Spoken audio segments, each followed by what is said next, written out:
Assalamualaikum warahmatullahi wabarakatuh.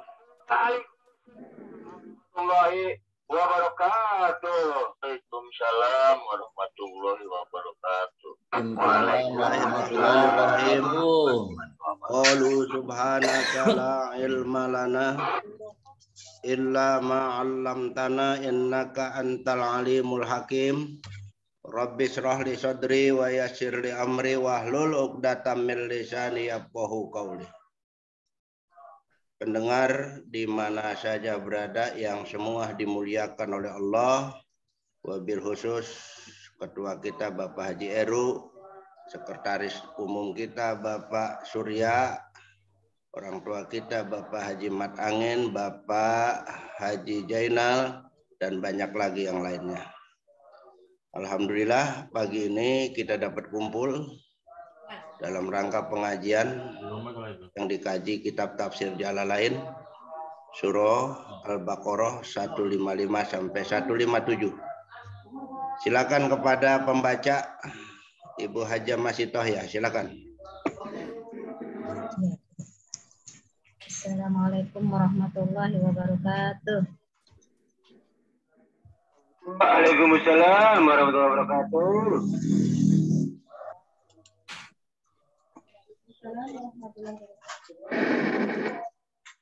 A'udzubillahiminasyaitonirrajim.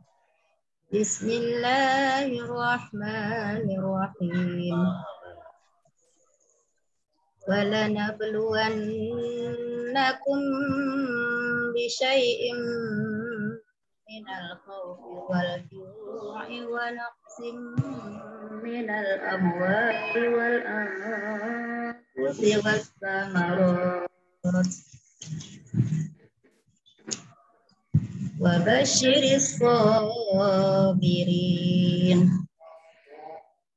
Artinya, dan kami pasti akan menguji kamu dengan sedikit ketakutan, kelaparan, kekurangan harta jiwa dan buah-buahan, dan sampaikanlah kabar gembira kepada orang-orang yang sabar.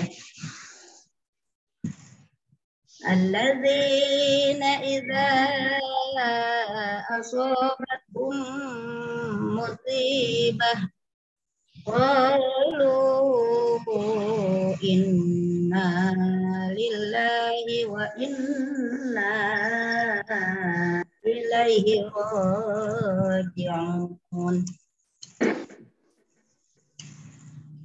Yaitu orang-orang apabila ditimpa musibah, mereka berkata, inna lillahi wa inna ilaihi raji'un. Sesungguhnya kami milik Allah dan kepadanya lah kami kembali. Ulaika alaihim salawatun min rabbihim wa rahmah wa ulaika humul muhtadun. Mereka lah yang memperoleh ampunan dan rahmat dari Tuhannya, dan mereka lah orang-orang yang mendapat petunjuk. Shadaqallahul azim. Assalamualaikum warahmatullahi wabarakatuh. Ya, terima kasih buat Haja Masitoh yang telah membacakan surah Al-Baqarah ayat 155 sampai 157. Baik, bismillahirrahmanirrahim. Walanabluwannakum bisyai'im minal khawf. Dan sungguh kami coba kamu, kami uji kamu dengan sesuatu daripada rasa takut. Lil aduwi, bagi musuh. Jadi dicoba dengan rasa takut bagi musuh. Di zaman Rasulullah, ketika genderang perang dibunyikan, kaum muslimin wajib keluar waktu itu untuk berperang. Namun ada juga yang rasa takutnya itu berlebihan sehingga tidak pergi perang. Karena yang namanya perang ada kalanya menang, ada kalah. Ada kalanya mati, adanya hidup. Ada kalanya hidup. Nah, itu yang ditakuti. Takutnya mati. Kalau kalah ntar mati. Nah, di propaganda ketakutannya itu ya berlebihan sifat ketakutannya sehingga tidak pergi perang. Ada yang semacam itu sahabat pada waktu itu. Sanksinya ya sangat dibenci oleh Rasulullah, juga dibenci oleh Allah Subhanahu wa taala. Juga dicuekin ya, dicuekin kalau bahasa ini ya mah. Bahasa Betawi itu dicuekin.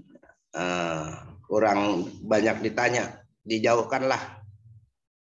Itu sanksi orang yang nggak pergi perang pada waktu itu. Karena dengan rasa takut yang berlebihan.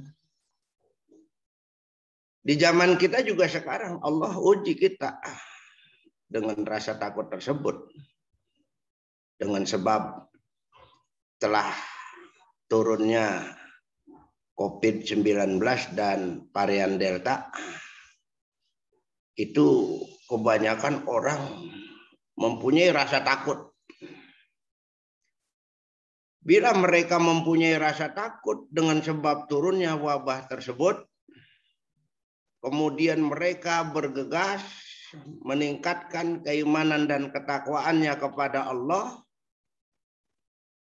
ibadahnya selalu ditingkatkan, sholatnya selalu berjamaah, terus dia berdoa kepada Allah, dia zikir, dia baca Al-Quran.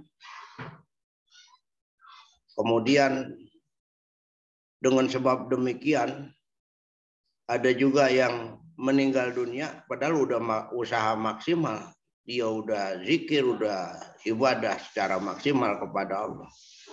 Kemudian meninggal dunia juga. Dan itu memang sudah Allah tentukan sejak lahir. Sebab manusia ketika akan lahir itu malaikat dipanggil oleh Allah. Kata Allah, "Uktub rizqahu," tulis rezekinya. Kalau dia orang laki, tulis rezekinya. Sekian.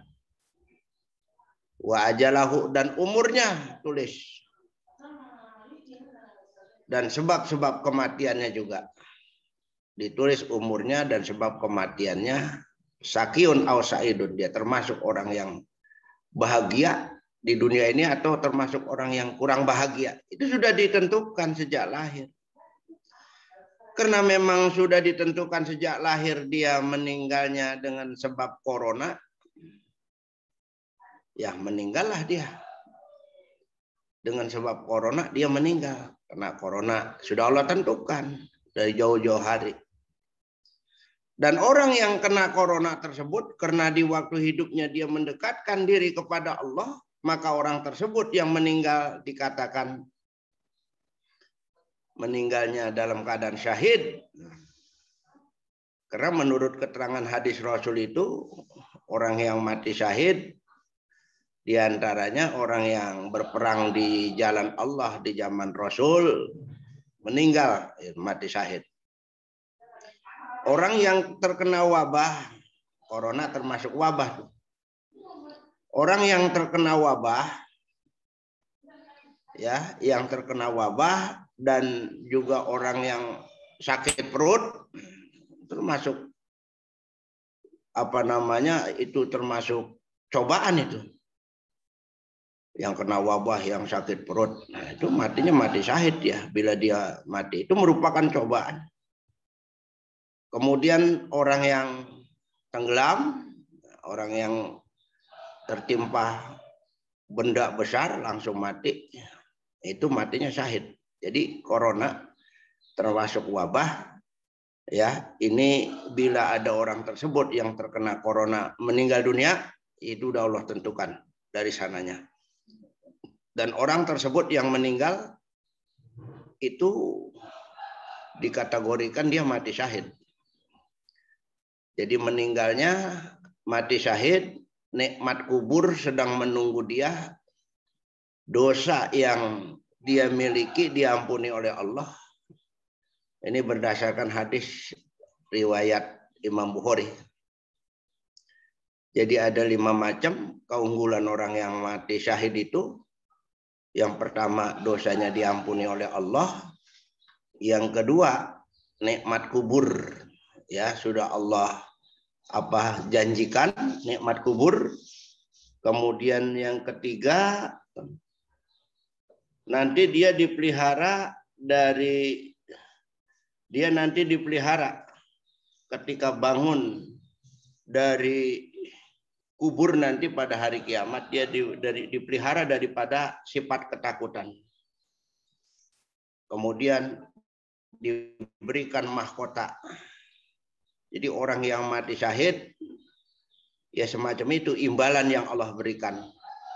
Jadi orang-orang yang telah meninggal, berapa banyak di antara kita padahal sudah melaksanakan ibadah secara maksimal. Ada kiai, ada asatidz, ada guru-guru banyak yang meninggal. Orang-orang awam banyak yang meninggal. Karena di waktu coronanya dia mendekatkan diri kepada Allah. Meninggal dunia, matinya mati syahid. Tapi ada juga orang yang dengan sebab corona datang, dia bukan malah ibadah kepada Allah, maksiat. Dia tingkatkan. Sholat tidak, ngaji pun tidak, datang puasa tidak puasa. Kerjanya maksiat melulu. Mabok-mabok, main gaplek, dan lain sebagainya. Meninggal di waktu corona, dia kena corona. Meskipun dia kena corona juga bukan dikatakan mati syahid. Itu bisa dikatakan kalau kata orang Betawi mati sangit. Ya. Kenapa? Sebab dengan sebab turunnya corona bukan malah mendekatkan diri kepada Allah, ibadah kepada Allah, bahkan maksiatnya semakin menggila-gila dia. Mati sangit, bukan mati syahid. Jadi orang yang mati syahid itu dengan sebab matinya corona adalah orang-orang yang ketika datang musim corona dan varian Delta, dia mendekatkan diri kepada Allah. Kemudian dia berdoa kepada Allah. Dan mati juga dia. Nah, matinya insya Allah syahid. Ya, jadi orang yang mati syahid imbalannya luar biasa. Dikubur dapat nikmat kubur. Kemudian nanti di sana dijamin masuk ke dalam surganya Allah Subhanahu wa taala. Buat orang-orang yang sudah mati syahid, mudah-mudahan buat mereka. Amin. Amin ya rabbal alamin. Amin ya rabbal alamin. Baik. Jadi ada orang yang tidak dinyatakan matinya itu bukan mati dengan sebab corona. Matinya dengan sebab sakit tua, dia baru mati. Allah tentukan semacam itu dengan sebab sakit tua atau sakit lainnya. Kena dia di musim corona. Ya. Kena dirawat dan lain sebagainya. Karena bukan ajal dia di situ, bukan kematian dia di situ, hidup lagi. Hidup lagi seperti biasa. Dan dia di waktu kenanya memang sebelumnya sudah mendekatkan diri kepada Allah. Ketika dia kena, dosa sudah dihapuskan oleh Allah. Begitu dia sehat lagi, maka orang tersebut insya Allah dinyatakan seperti bayi yang baru saja dilahirkan. Hidup lagi dia. Setelah kena corona, hidup lagi. Ya, dosanya sudah dihapuskan oleh Allah secara keseluruhan, dia hidup lagi seperti bayi. Kenapa dia hidup lagi? Karena kematiannya bukan di situ. Kematiannya adalah dengan sebab mati tua. Mudah-mudahan yang sudah pada kena di antara kita hidup lagi, kesalahannya sudah dihapuskan oleh Allah, dinyatakan seperti bayi yang baru saja dilahirkan. Kedepannya tingkatkan terus keimanan dan ketakwaan kita kepada Allah Subhanahu wa taala. Amin ya rabbal alamin. Amin.